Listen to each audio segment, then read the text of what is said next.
ज्ञान कि माँ सरस्वती माँ लक्ष्मी दौड़ते दौड़ते उनके पास आ बोली बहन अब तुम ही बताओ तुम श्रेष्ठ हो या हम श्रेष्ठ हैं। बोले कि चलो पूछते हैं उनसे। माँ लक्ष्मी बोली नहीं श्रेष्ठ तो तुम हो। अगर जहाँ तुम बात करोगी जिसके पास तुम रहोगी तो उसके पास लक्ष्मी को आने के लिए कोई जरूरत नहीं पड़ेगा, लक्ष्मी स्वतः आ जाएगी। और जहाँ तुम नहीं रहोगी वहाँ लक्ष्मी कैसे जाएगी। तो इसीलिए आज से श्रेष्ठ तुम हो, तुमसे छोटे हम हैं। माता लक्ष्मी बोली अगर कोई पढ़ लिख ले तो उसको IAS IPS होने का तो लाख 2 लाख रुपया तो सैलरी हो जाएगा, तो लक्ष्मी तो वही हुआ। इसलिए माँ लक्ष्मी माता सरस्वती से छोटी है। ज्ञान ना चौरहार्यम न चराचहार्यम ना भ्रातृबंधुदेशहार्यम विद्याधनम सर्वधनम प्रधानम। विद्या एक ऐसा धन है ना चोर इसको चुरा सकता है, ना भाई इसको बांट सकता है, ना राजा इसको ले जा सकता है। और ये धन सब धन में सबसे बड़ा प्रधान धन है। ये धन जितना दिन रहता है उतना दिन जो है जो उन्नति करता है, प्रोन्नति नहीं करता है, नीचे नहीं करता है। इससे निर्णय हो गया।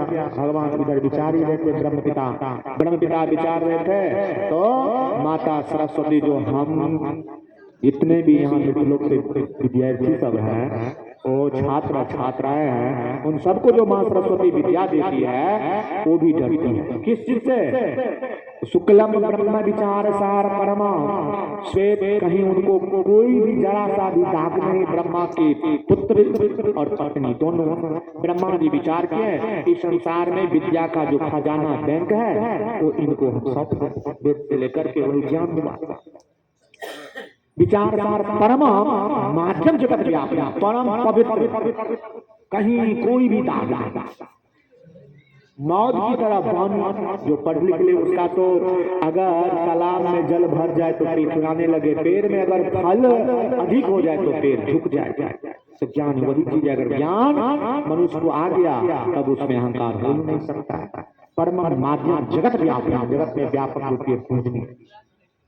बोलिए मां जगत पिता ब्रह्म बतला रहे हैं सरस्वती को तुम ऐसी हो। सरस्वती माता बतला रहे हैं बिना पुस्तक धारणी भयदान, बिना को धारण किए हुए हैं। अब पुस्तक को सो भी धारण किए हैं लेकिन तब पर भी हमको डर होता है, भयदान भय होता है। बोले क्यों भय होता है? हे प्रभु हे परमपिता ये तो मृत्यु लोक है, कर्म यहाँ पे प्रधान है। अगर कोई ऐसा मनुष्य या माता या कोई ऐसा पुत्र उत्पन्न न हो जाए जो कर्म से हमको भी शास्त्रार्थ करे, हमको पराजय कर दे। इसलिए बिना पुस्तक धारण भेदा जाडंड कारा पहाड़, जाडंड जो पर्वत होता है पर्वत के समान ये हमको पहाड़ लग रहा है। इसलिए हमको प्रतिदिन जाडंड कारा पाम कैसे हस्त स्फटिक मालिका, स्फटिक का माला से अग्नि का श्रृंगारी, उस स्फटिक के माला पे हम काउंटिंग कर करके स्वाध्याय करते हैं जो हमको ब्रह्म पिता ज्ञान, उसको हम प्रतिदिन क्या करते हैं रिवाइज करते हैं, स्वाध्याय करते हैं। अगर हम आपको छोड़ दें तो आप भी हमको छोड़ दीजिएगा। अगर जो ज्ञान है उसको हम स्वाध्याय ना करें वो भी हमको छोड़ देगा। हस्तस्फटिक मालिका कविगति पद्मासन, पद्मासन लगा करके और धीरे धीरे से पढ़ाई कर रहे हैं। वंदे तंग परमेश्वरी भगवती बुद्धि विद्या ज्ञानम प्रदाम शारदाम। हे वंदे पार ब्रह्म परमेश्वर हे पिता आप हमको तो ये दिए लेकिन इसको जब हम प्रतिदिन चलाएंगे तभी नहीं हमारे पास रहेगा। अगर नहीं रहा तब आप तो हमको सरस्वती ऐसा आसान इतना अच्छा नाम इतना बड़ा ज्ञान दे दिए। तो माँ सरस्वती भी प्रतिदिन क्या करती हैं रिवाइज करते हैं, पढ़ाई करते हैं। तो उन छात्र और छात्रा को कितना बार पढ़ना चाहिए आप अंदाज लगा सकते हैं। जो जिनकी कृपा से विद्या हमको आपको इस मृत्युलोक में आते हैं, ऐसे वो पढ़ाई करते हैं।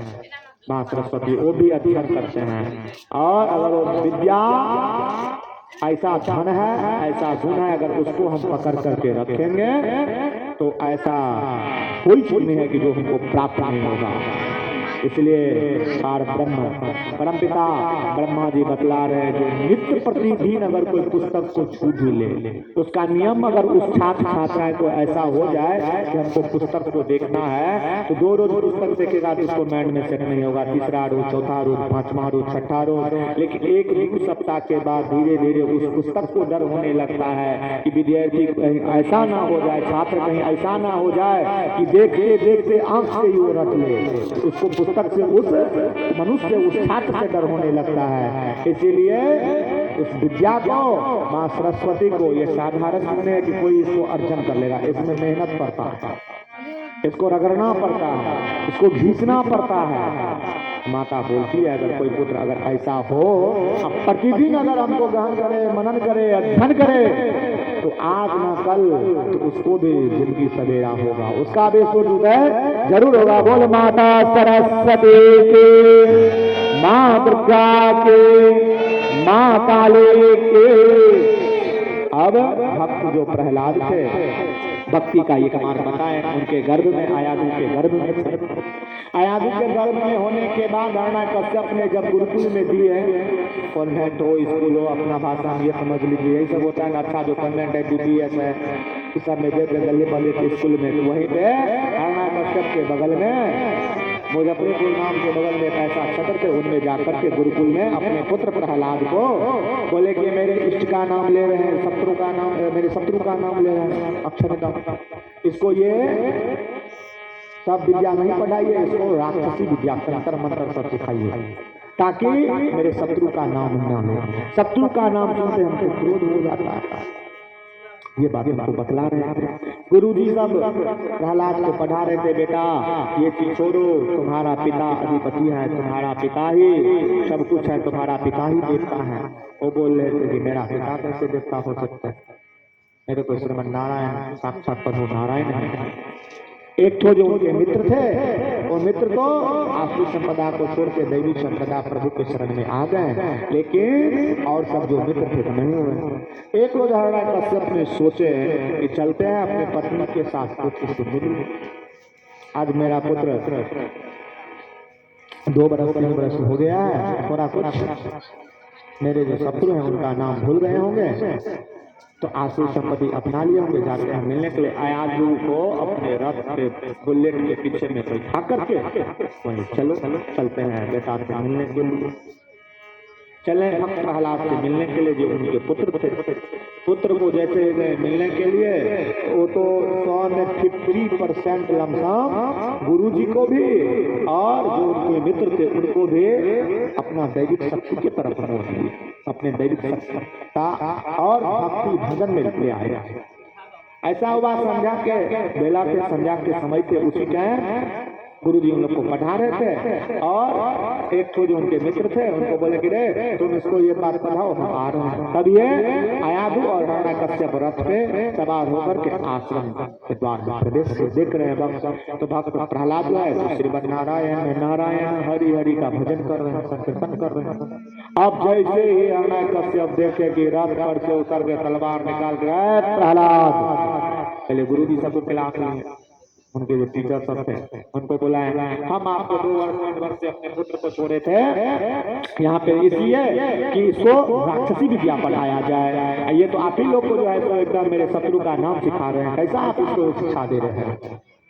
गुरु जी सब जाकर के हिरण्यकश्यप के चरण पकड़ के बोले कि त्राहिमाम सरकार त्राहिमाम, ऐसा भक्त हम देखते नहीं किए, तो हम जो चीज पढ़ाते हैं वो दिमाग में नहीं जाता है, सिर्फ प्रभु का नाम जाता है। अब प्रभु का नाम जाते जाते थोड़ा थोड़ा तो ये सब भी मेरा जो है सो वृत्ति छोड़ दिया। हमको भी होता है कि थोड़ा यही रसगुल्ला का स्वाद हमारी चख ले। हिरण्यकश्यप का गुस्सा और तेज, हाँ ऐसा बात बोल रहा है, गुरु तक को भी माहौल चेंज कर दिया, भक्त को ऐसा होना चाहिए। बोले ठीक है आप इसका नाम काटिए, इसको लेकर के जा रहे हैं अपना। वहां गया, सब प्रहलाद को पहले समझाया, देख बेटा ऐसा ऐसा बात है, मैं वो मेरे शत्रु हैं, उसका अगर तुम नाम लोगे तो तुमको नाना प्रकार का कष्ट भोगना पड़ेगा। ठीक 2 रोज 4 रोज माता तो माता होती है। एक रोज ऐसा निर्णय दिया, तीसरा रोज कि अब इसको मृत्यु दंड होगा। माता आयादु थी, उनका एकदम दिमाग ऊपर, अब मेरा पुत्र मर जाएगा।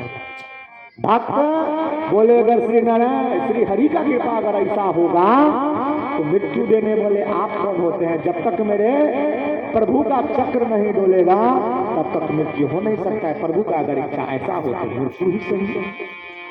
तुरंत मंत्री को बुलाएं, दूतावास को बुलाए, इधर आओ, इसको ले जाओ।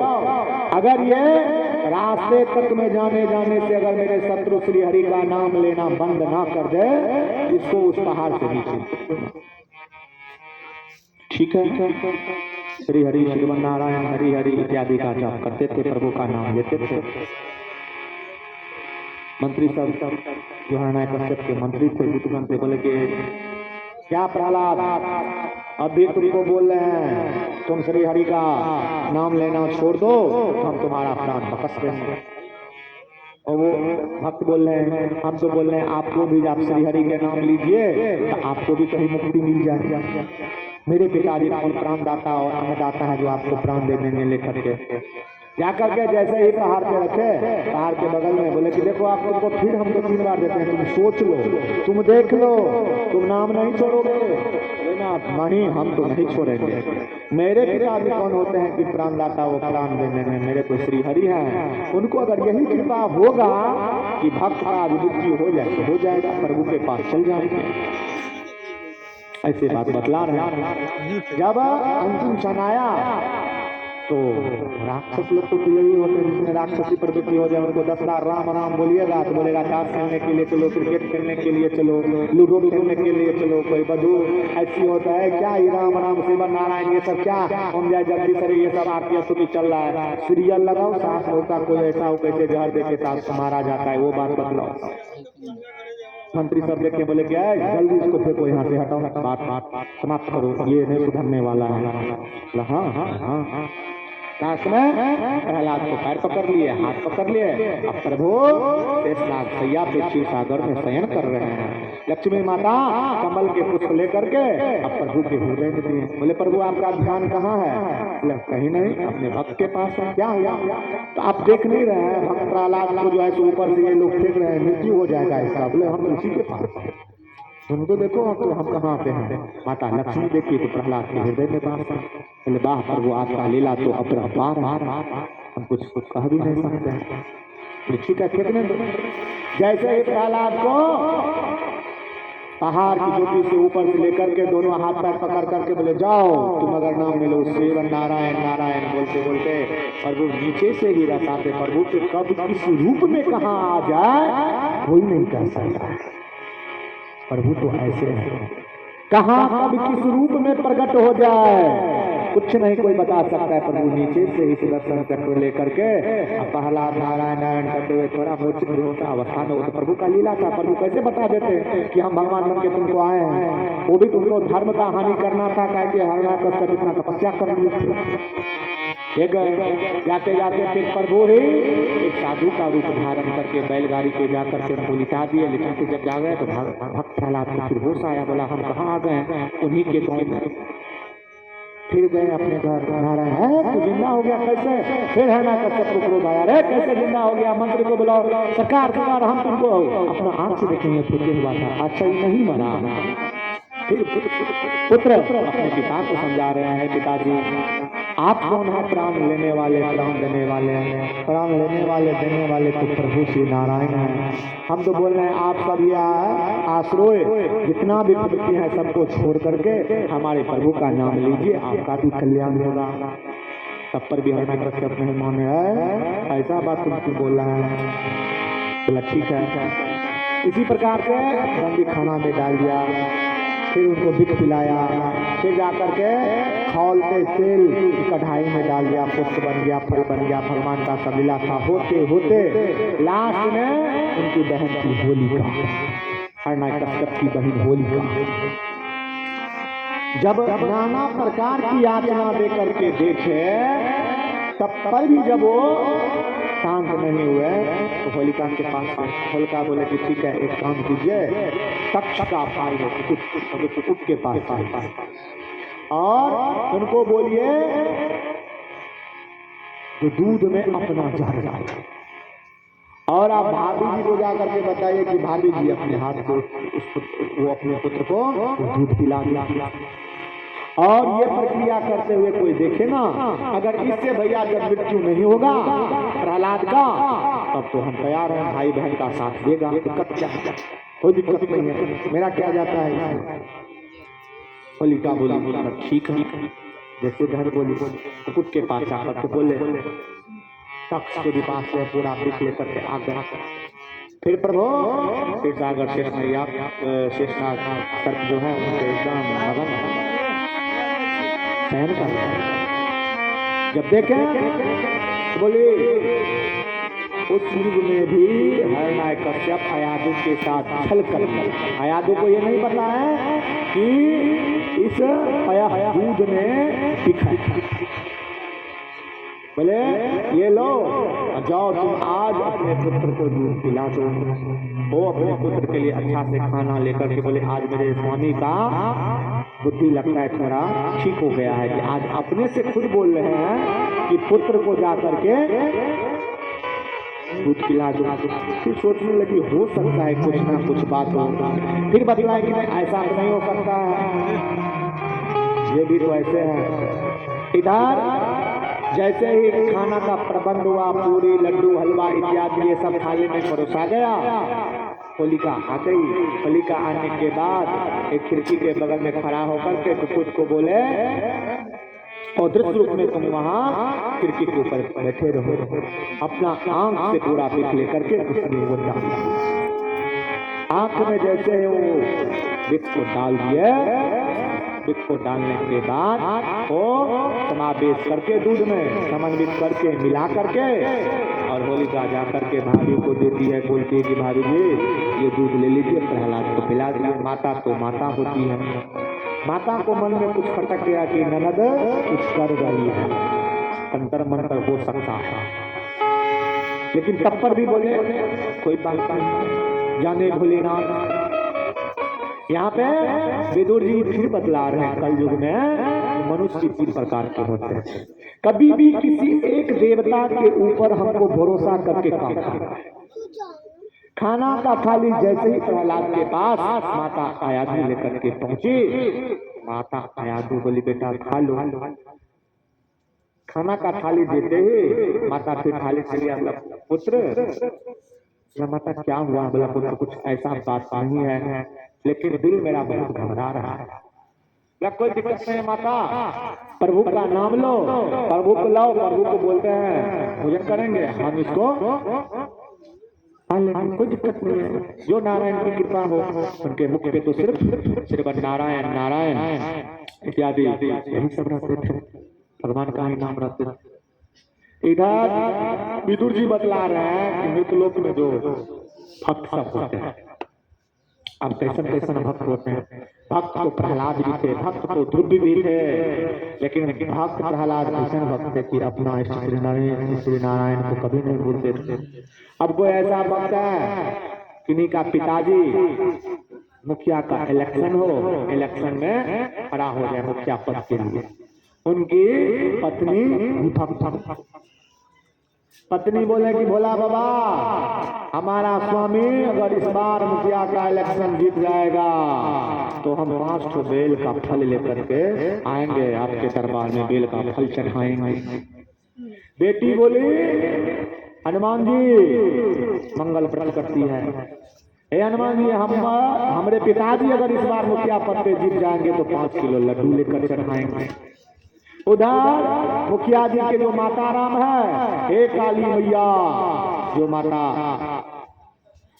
इत्यादि का बलि लेते हो, अगर हमारा बेटा इस बार दिग्विजय होगा तो हम आपको बलि प्रदान देंगे। देवता लोग आपस में विचार करने लगे, भोलाबाद सोचने लगे, हमको जाने इस मुखिया का पद है, 10,000 वोट से इसको जितवाना है, तो हमको जाने का क्या जरूरत है, ये का तो बजरंगो बलि कर सकता है, मेरा ही रुद्र अवतार है, अब हनुमान जी सोचने लगे कि हमारे जो प्रभु हैं महादेव, उनका भी कबला हो चुका है। आप महादेव को बोले हैं बेल चाहिए, अब वहां पे जो हम जाएंगे तो मेरा अंश कम हो जाएगा, तो महादेवी जाकर के काम कर लेंगे। इधर इलेक्शन का टाइम व्यतीत हो रहा है। माता सोची जो हम भी तो शक्ति उन्हीं के रूप के हैं, तो स्वामी ना जाए हम कैसे चले जाए। आते आते इलेक्शन का टाइम आ गया, मुखिया जी हार गए, लेकिन कबला कितना तो 400 था।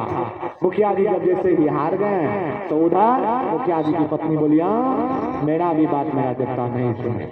माता बोली हम तो काली माई को भी बोले, फलना माई को बोले जो बलि प्रदान देंगे वो भी बात नहीं सुने, और हनुमान जी को उनकी पुत्री बोली वो भी नहीं सुने, 5 किलो लड्डू देंगे लेकर के। तो कबला सब देवता को नहीं करना चाहिए, किसी एक ही देवता को जिसको मन्नत बोलते हैं, कुछ मांगते हैं, एक ही पे करना। देवता लोग आपस में विचार किए, सब आए क्या हुआ, तुम नहीं गई तुम नहीं गई। तो दीदी का विधान तो यही था, टाइम चला गया, हम सोचे तुम जाओगी, तुम सोची हम जाऊंगी, तो दाल भात का खिचड़ी हो गया। सबको निमंत्रण दे दिया, इसलिए सब में से कोई नहीं जा पाया। तो मन्नत भी, व्रत भी, इष्ट भी, किसी एक को मान करके, गुरु भी किसी एक को मान करके पूजन इत्यादि भजन संकीर्तन करना चाहिए। अब भक्त प्रहलाद जब देखे तो माता आयादी जो थी वो भोले बाबा को करने लगी। वो बोले कि जो लिखा हुआ जो है उसको तो विधाता ही मिटा सकता है, जाने भोले बाबा कौन सा। तो ये भोले बाबा को जो दर्शन नहीं किए थे उसको नहीं, वहां जो शिव प्रसंग का कथा चल रहा था, रुद्रावतार हनुमान जी का जो वर्णन चल रहा था, उसी हनुमान जी को ध्यान करने लगे। बोले प्रभु इस कलयुग में रुद्रावतार जो हनुमान जी थे महादेव के, बोले उन्हीं को ध्यान करते हैं। अब माता लक्ष्मी फिर कमल का पुष्प लेकर के प्रभु के हृदय पे लगाते हैं। प्रभु आप कहाँ हैं? क्या बात है, बोलो। बोले क्या आप देखे नहीं प्रहलाद को जो भोजन दिया गया है कश्यप के द्वारा, और गिलास में जो दूध है उसमें बिस्कुट के माध्यम से मिल गया है। तो बोले प्रभु क्या हम तो जाकर के महादेव से मिलने गए थे, महादेव को बोल दिए कि 4 अंश का जो समुद्र से निकला था, 3 अंश को आप ही भक्षण किए थे, 1 अंश में बिच्छू सर्प इत्यादि ये सब में सारा दिख है, कोई कोई जीव जंतु में। तो बोले महादेव के जाकर के मेरा भक्त इतना बड़ा संकट में है, आप जाकर के थोड़ा ये काम कर दीजिए। महादेव बोले हम जाएंगे वो काम कर लेंगे, इसमें चिंता की क्या बात है। जैसे ही माता फिर देखी तो प्रभु जाकर के महादेव से बोले हुए थे। अब भक्त प्रहलाद को जैसे ही दूध का गिलास उष्ट में लगाता है कि साक्षात महादेव वहां से पूरा विद्युत दूध में से निकाल लेते हैं और भक्त प्रहलाद में पी जाते हैं। भक्त प्रहलाद जैसे ही दूध का पान कर लेते हैं, उसके बाद होलिका देखती है तो अचंभर हो जाती है। इसको तो अपने सामने बोले कुकुट को भी किरना डाल देने के लिए तत्पर भी ये नहीं मरा। तब जाकर के बोले तो बोले कि ठीक है, हरणा कश्यप के पास ही पूछना गया। हरणा कश्यप भी बोले महाराज ऐसा बात है। तो होलिका बोले कि भैया एक काम कीजिए, हमको चादर मिला है प्रतान में ब्रह्मे पिता से, वो चादर में अग्नि प्रवेश नहीं कर सकता। पूरा बंदोबस्त कीजिए, नगर में घोषणा करवा दीजिए, कल इसको आग के चिता पे लेकर के हम इसको बैठेंगे। हम तो नहीं जल पाएंगे लेकिन इसका मृत्यु तय है। हरणा कश्यप सोचे ओ बहन ठीक बात बतला रही है। जुक्ति जब भाई बहन एक साथ बैठ जाए तो जुक्ति अच्छा बैठने लग जाती है, चाहे वो बुद्धि छोट विवेक से काम करे या बुद्धि बड़ा विवेक से काम करे।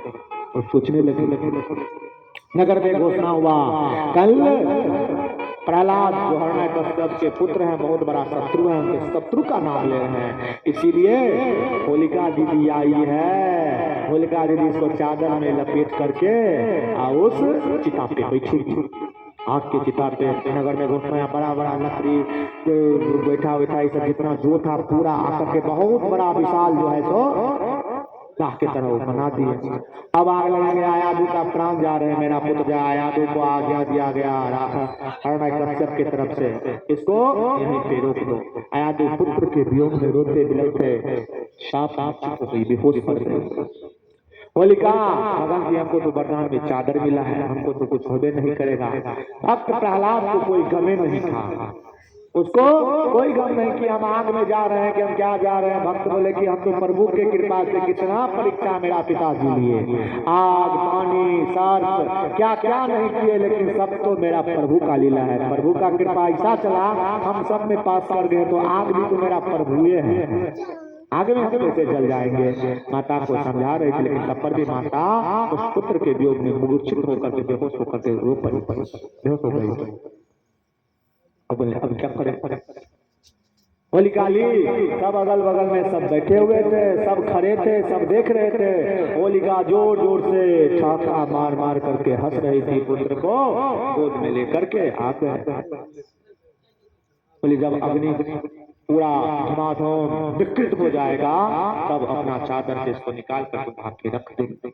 इधर क्या किया भगवान, जा करके बजरंगबली को बोले, बजरंगबली आप ऐसा काम कीजिए, इतना जोर से आंधी तूफान लाइए, इसकी चादर यहाँ से लेकर के कहाँ पटना गोलघर में चल जाए, पता चल जाए जो क्या होता है। बजरंगबली को मनाने लगे प्रभु, और बजरंगबली आए। जैसे ही विकृत अग्नि हुआ, भक्त तो सिर्फ नारायण नारायण बोलते थे, नारायण नारायण बोलते हुए हनुमान जी का कृपा ऐसा हुआ, ऐसा आंधी तूफान आया कि वो चादर हम पटना का बात गोलघर बोले, कहीं दिल्ली के लाल किला पे जाकर ना अटक गया। और आप जो है तो होलिका चिल्ला रही है, चिल्ला रही है। होलिका का प्राण जैसे ही अग्नि शांत हुआ, वो भक्त नारायण नारायण नारायण का इत्यादि जाप करते रहा। उसी रोज से होली का उत्सव हमारे आप लोग के बीच में वही होली के नाम से विख्यात है।